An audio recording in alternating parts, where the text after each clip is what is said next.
Ever tried squeezing into a packed parking lot during, like, a big game? Finding a spot feels impossible. Yeah. That's kind of the issue the internet is facing, but with addresses.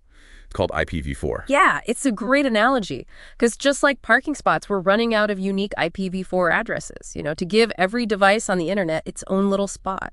So could you break down what these IPv4 addresses are for those of us who, aren't super tech savvy? Sure. Think of them like street addresses, but for the digital world. Every device, your phone, your laptop, that smart fridge you might have, all need a unique IP address to send and receive info. So every time I send a text or watch a video, my phone's using its own little address. Exactly. And for a long time, IPv4 worked. With its, 4.3 billion addresses, it was enough. But then the internet, it just exploded.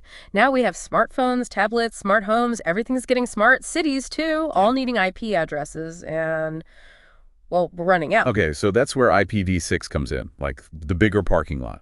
Exactly. IPv6 is like discovering a whole new continent of digital addresses. We're talking 340 undecillion. That's enough for every grain of sand on Earth to have its own IP address and then some. Wow.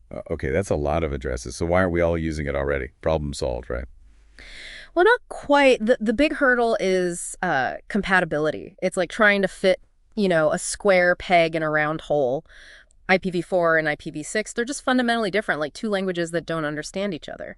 So how do we get devices speaking these different languages to actually communicate? We've had to come up with workarounds. Think of them as temporary bridges. Bridges, okay. What kind of bridges are we talking about? One is NAT, Network Address Translation. It's like having a receptionist in an office. All calls come to them and they direct them to the right person. So one public IP address for multiple devices, but internally, they each have their own way of being found. You got it. It helps stretch the limited IPv4 addresses, but it's not perfect. What are the downsides to this receptionist system? Well, it adds complexity, which can lead to performance issues and even security risks. Plus, it's not a long-term fix. So we're patching things up. Are there other workarounds? There's carrier-grade NAT.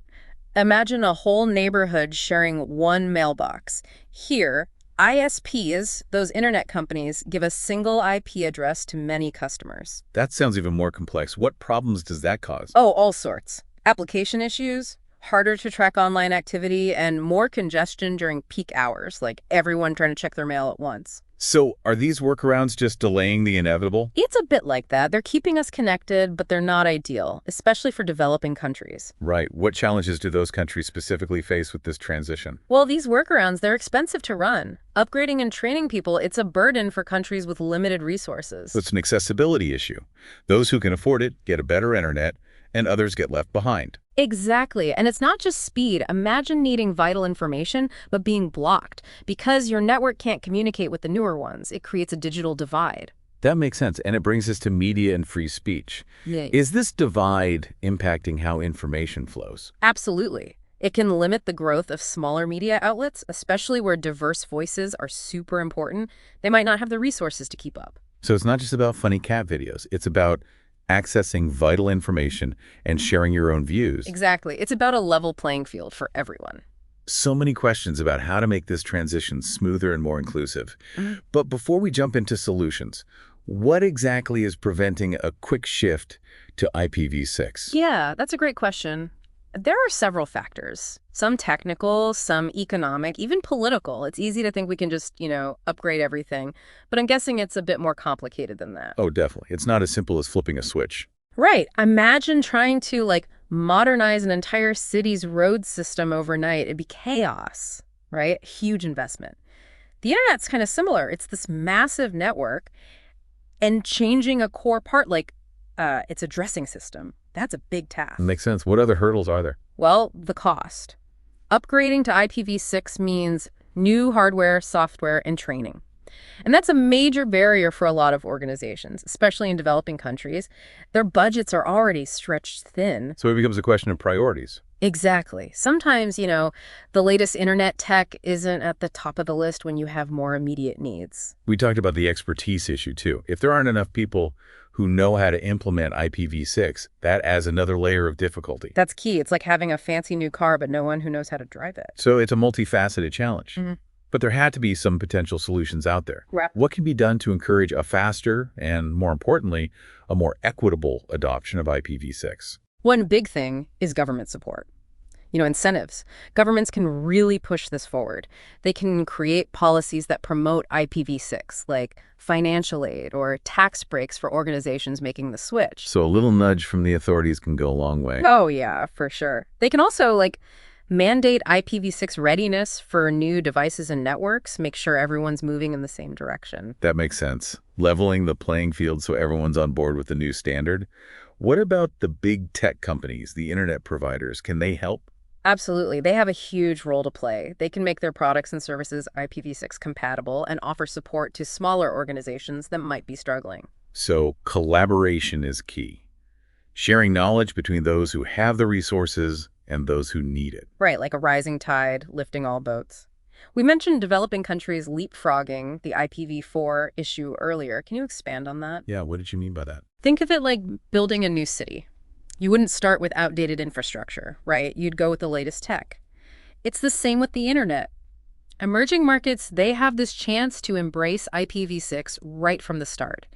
Skip the expensive, complex upgrades. That's a pretty optimistic way to look at it. Are there any real-world examples of this happening? Yeah, some countries in Africa and Asia are already doing this. They're incorporating IPv6 into their national internet plans, building new networks, and training their workforce with this in mind. So the challenges are also creating opportunities for innovation. Exactly. By starting fresh with IPv6, these regions can be leaders in the digital economy, leaving the old limitations behind, building a better internet for the future. This is all very promising, but let's be real. Even with all this support, there are going to be some bumps in the road, right? Of course. Every big tech transition has its risks. We need to be aware of these challenges and address them head on.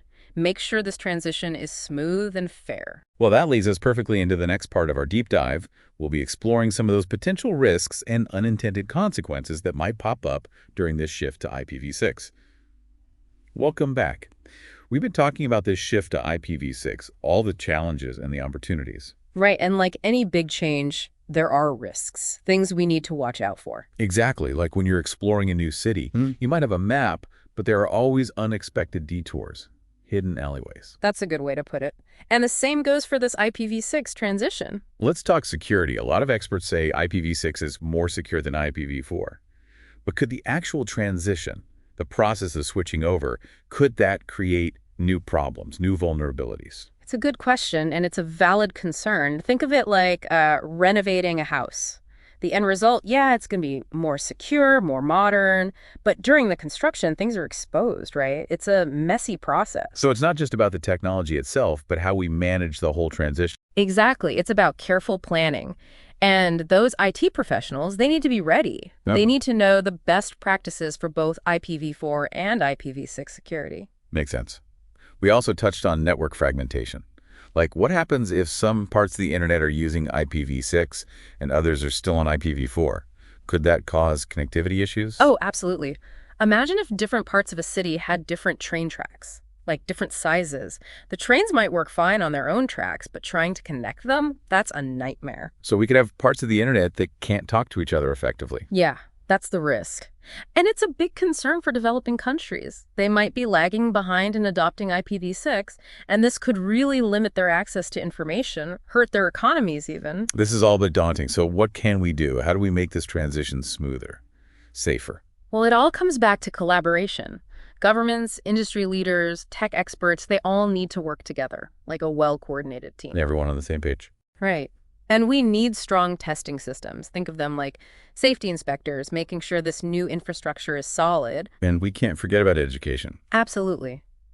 We need to spread the word about IPv6, why it's important, and we need to give people the knowledge they need, from policymakers to everyday users. So just like we teach people about being safe online, we need to teach them about these changes that are happening behind the scenes. Exactly. If we're aware of the challenges, if we work together, if we invest in education, then we can make this transition to IPv6 a success for everyone. This has been a really eye-opening conversation.